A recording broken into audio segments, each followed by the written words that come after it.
எல்லாத்தையும் ஒரே மாதிரி நம்ம பேச முடியாது. நாட்டில் களையப்பட வேண்டியது ஜாதி மத மோதலா, பணத்தின் மீது காதலா, அல்லது அதிகார போதையா? காந்தியடிகள் அவர்கள் லண்டனுக்கு சுற்றுப்பயணமா போறாரு. அப்படி போகும்போது பாத்தீங்கன்னா லண்டன் அதிபர் மாளிகையில அவருக்கு மிகப்பெரிய விருந்து ஒன்று ஏற்பாடு பண்ணியிருக்காங்க. அப்படி கார்ல போய்கிட்டு இருக்காரு காந்தியடிகள். போகும்போது அந்த அதிபர் மாளிகைக்கு முன்னாடியே ஒரு தாழ்த்தப்பட்ட ஜாதி மக்கள் வசிக்கக்கூடிய ஒரு குடிசை பகுதி வருதுங்க. அங்க வந்து இருக்கிற மக்கள் எல்லாம் ஒடியாடுறாங்க.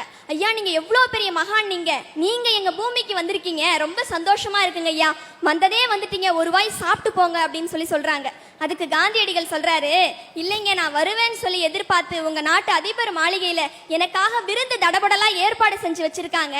அதனால இங்க நான் சாப்பிட்டேன்னா எனக்கு வயிறு நிறைஞ்சு போயிரும், அங்க போய் சாப்பிட முடியாது, வேணா ஒரு சொம்பு தண்ணி கொடுங்க, அதை வாங்கி குடிச்சிட்டு போறேன் அப்படின்னு சொல்றாருங்க ஐயா.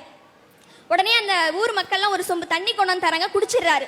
இருந்தாலும் அந்த மக்கள் ரொம்ப வருத்தப்படுறாங்க, எவ்வளோ பெரிய தலைவர் நீங்க, ஒரு வாய் சாப்பிட்டு போனா சந்தோஷப்படுவோமேன்னு சொல்லிட்டு.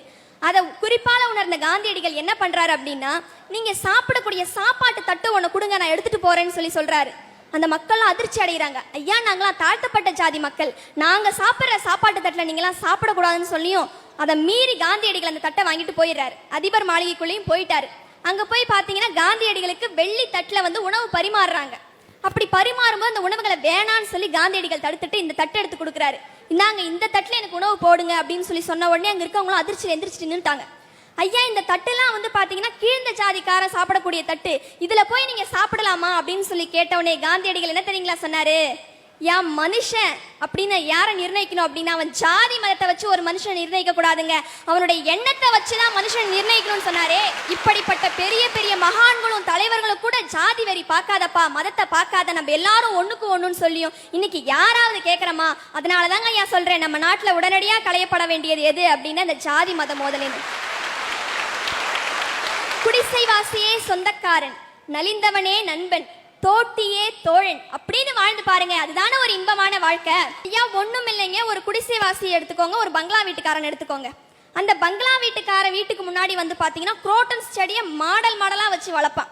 அந்த குடிசைவாசிக்காரன் எதையும் வச்சு வளர்க்க மாட்டான், தன்னால குப்பை மேனி செடிகள் வளர்ந்துருக்கும். இந்த பங்களா வீட்டுக்காரன் வந்து பாத்தீங்கன்னா உயர்ந்த ஜாதியை சேர்ந்தவன், இந்த குடிசைவாசி வந்து தாழ்ந்த ஜாதியை சேர்ந்தவன்.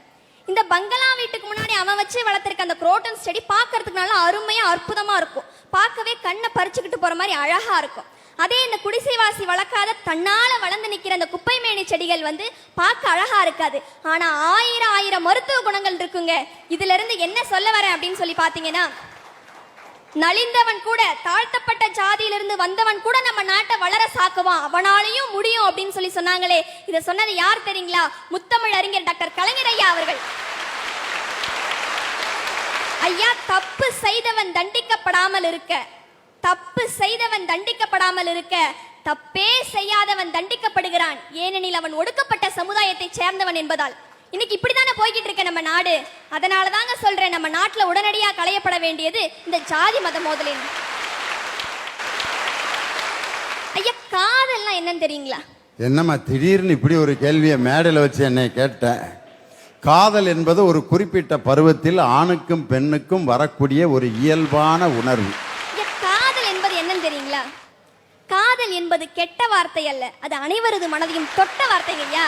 ஐயா, இப்படி காதல் செஞ்சா நீ சமுதாயம் ஏத்துக்குதுங்களா? ஒரு பெத்தவங்க தாம் பிள்ளை காதல் செய்யுதே அப்படிங்கிற ஆதங்கத்தை விட தாம் பிள்ளை தாழ்ந்த ஜாதிக்கார பையனை காதலிக்கிறாளே அப்படிங்கிற ஆதங்கம் தானே இன்னைக்கு அதிகமா இருக்கு. இந்த காதல்ல கூட இன்னைக்கு ஜாதி மதவெறி தாங்க ஐயா நல்ல மோதலா அடிந்துட்டு இருக்கு.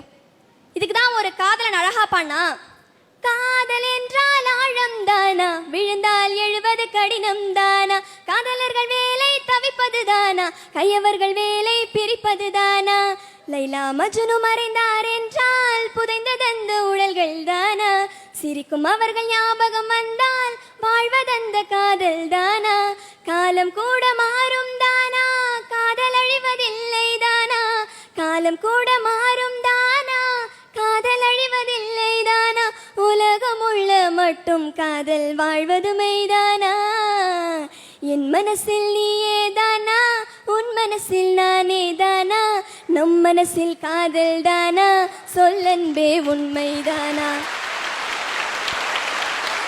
ஐயா, இப்படி காதல் செஞ்சா இன்னைக்கு எந்த பெத்தவங்க ஏத்துக்கிறாங்க? அதுக்குதான் ஒரு கவிஞர் அழகா சொன்னாரு, செத்து செத்து பிழைக்கிறது ஜாதி வெறியர்களின் ஊரில் காதல் அப்படின்னு. இன்னொரு கவிஞர் அழகா சொன்னாரு, காதலியின் பிள்ளை காதலனை பார்த்து மாமா என்று அழைத்தது ஜாதி வெறியர்களின் செயலான்னு சொன்னாரா இல்லைங்களா? இதுக்கெல்லாம் முக்கிய காரணமே இந்த ஜாதி மத மோதல் தாங்க. ஐயா, நான் இன்னைக்கு இவ்வளோ ஆதங்கமா பேசிக்கிட்டு இருக்கேன்னா அதுக்கு காரணம் கடந்த 5 வருஷமா நானும் என்னோட குடும்பமும் அனுபவிக்கிற சித்திரவாதை. அதுவும் குறிப்பா இந்த ஜாதி மத வெறியால சிக்கி பாடா பட்டுக்கிட்டு இருக்கோங்க. எப்படி தெரியுங்களா? ஐயா, எங்க அப்பா அம்மா எந்த தப்பும் செய்யல, பொய் சொல்லல, யார் பணத்தையும் அபகரிக்கல, திருடல, கொலை பண்ணல. எங்க அப்பா அம்மா செஞ்சதெல்லாம் ஒன்னே ஒண்ணுதாங்க, தான் பெத்த பிள்ளைங்க நல்லா இருக்கணும், தான் பெத்த பிள்ளைங்களுடைய வாழ்க்கை நல்லா இருக்கணும்னு சொல்லி கலப்பு திருமணம் செஞ்சு வச்சாங்க. இதுதாங்க பண்ணாங்க. தன்னுடைய 2 பிள்ளைகளுக்கு, எங்க வீட்டுல மொத்தம் 3 பொம்பளை பிள்ளைங்க, நான் தான் கடைசி பொம்பளை பிள்ளை. எனக்கு முன்னாடி 2 அக்காங்க இருக்காங்க. 2 பேருக்குமே ஆசைப்பட்ட மாதிரி கலப்பு திருமணம் என் பெத்தவங்க செஞ்சு வச்சாங்க.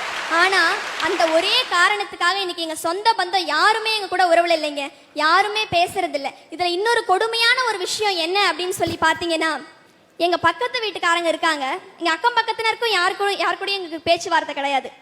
எங்க 2 வீடு இருக்குன்னா இடையில வந்து பாத்தீங்கன்னா ஒண்ணு முள்ளு வேலி போடுவாங்க, இல்லாட்டி கம்பி வேலி போடுவாங்க. எங்க பக்கத்து வீட்டுக்காரங்க என்ன வேலையை தெரியுங்களா போட்டாங்க? சிமெண்ட் ஓடு இருக்கு தெரியுங்களா, அந்த சிமெண்ட் அட்டையை வச்சு அவங்க வீட்டு எங்க வீட்டையும் மறைச்சுக்கிட்டாங்க. அதுக்கு காரணம் என்ன தெரியுங்களா? அவங்கெல்லாம் எங்க முகத்துல முழிக்க மாட்டாங்களாம்.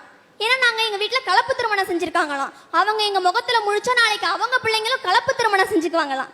ஏங்க, இன்னைக்கு கலப்பு திருமணம் செஞ்சு வைக்கணும் அப்படின்னு நினைக்கிற பெத்தவங்களுக்கு கூட இது எவ்வளவு பெரிய அடிங்க. ஒண்ணுமில்லைங்க, அழகா ஒரு கவிஞர் சொல்லுவாரு, எப்படி தெரியுங்களா? முத்துசாமி முதலியார் நகரில், சிதம்பரம் செட்டியார் தெருவில், ஆசாரி மண்டபத்தில் நடக்கும் கவிதை போட்டிக்கு பெயர் சாதிகள் இல்லையடி பாப்பா. இன்னைக்கு இப்படிதாங்க போய்கிட்டு இருக்கு நம்ம நிலவரம். அதனாலதாங்க ஏன் சொல்றேன், நம்ம நாட்டுல உடனடியா களையப்பட வேண்டியது இந்த ஜாதி மத மோதல்.